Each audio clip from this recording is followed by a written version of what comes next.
with Netflix, Hulu, the new Disney Plus, we all love to dive into a story and just stay there. And really, it's absolutely no different with books. Welcome to A Book and a Dream with Megan O'Russell, an author's adventure in writing, reading, and being an epic fangirl.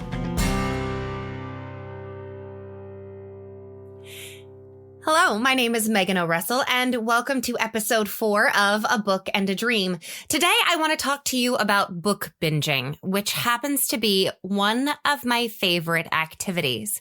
Now, as a society right now, we sort of seem to be very into content binging. With Netflix, Hulu, the new Disney Plus, we all love to dive into a story and just stay there. And really, it's absolutely no different with books. As a writer, it's my job to create content that readers want to binge. That's the goal. I want to make you so absorbed in the story that you can't put it down. But how do we do that? How do you make a binge-worthy book? The problem is it's different for every reader. For example, I wouldn't binge a book if everyone in the book just so happens to drop their pants every 10 pages.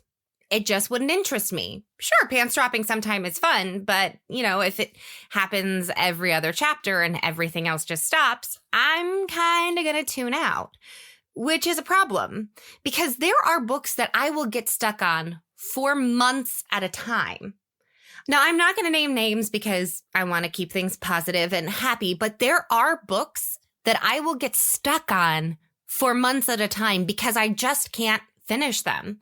It doesn't matter if they're short. It doesn't matter if they're long. I can't get through it. And I'm not a person who will just not finish a book. That's happened maybe 4 times in my entire life have I put down a book and just walked away.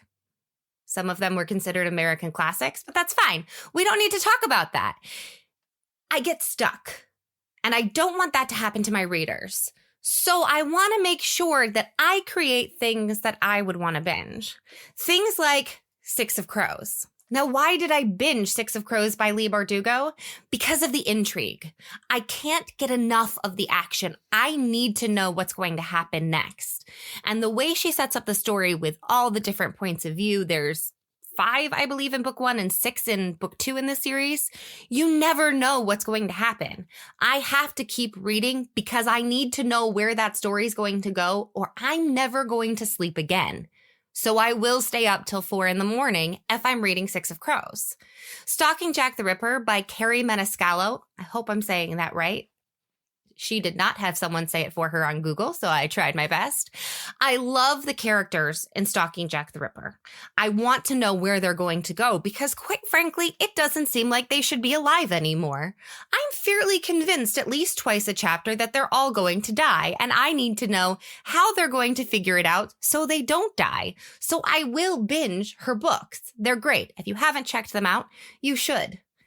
Maze Runner by James Dashner is another amazing example of a series that I binged all of them in 3 days. I read through the entire Maze Runner series because there was so much action, because there was so much high stakes drama going on. I had to know what was coming next.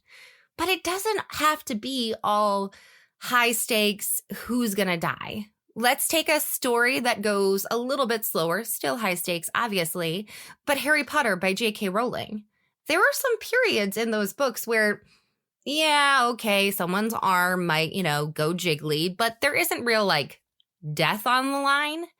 But you're so absorbed in the world that she's built, you don't want to put down the book because you don't want to have to go back to the real world.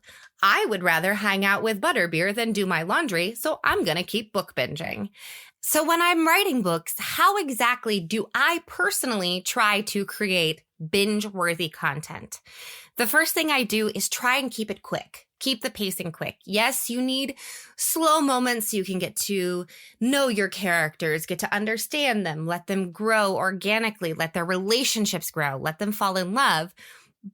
But I try to keep the pace up, try to keep the chapters shorter. Don't make it so that if you flip forward, you're like, well, I'm not going to be able to finish that chapter before the end of the night, so I'm just going to put it down. I try to keep the pacing quick. I also try to keep the dialogue nice and snappy. Make sure that it sounds like something you could say in your head. If you read the dialogue out loud, I want it to sound natural. I want it to sound like you are having a conversation. I actually force my husband to read aloud entire books to me just so that I make sure it all sounds good out loud. Thanks, hun. I appreciate your dedication. I also make sure that I keep the characters people that you want to care about. You care about how they're going to survive. You care about if they're hurt, and not just physically, if they're emotionally wounded. I want them to be people that you love. Even if that love is just loving to hate, I want them to be people who you're invested in, because it's that investment that makes you binge. We all have the same amount of time in a day. If I'm reading a book that I'm going to binge, when I read the Throne of Glass series by Sarah Maas, I read the entire series in a month. I had the same amount of time and work that I have every other month, but I rearranged my schedule so I'd have 5 minutes there, 10 minutes there, just never sleep, so that I could finish the books. There are other books where I'm going to sleep for 9 hours and not feel guilty that I don't know what's coming in the next chapter. So, when you binge a book, what makes you binge? What authors make you binge? Is it the dialogue, the romance, the action, the pants dropping? What makes you binge? Let me know. You can put it in the comments. You can reach out to me on social media. I want to know what drives you from chapter to chapter until you realize that you're just going to live off of coffee until the series is done. Let me know. And don't forget to subscribe, like, follow, whatever it is on your preferred platform for listening and watching A Book and a Dream.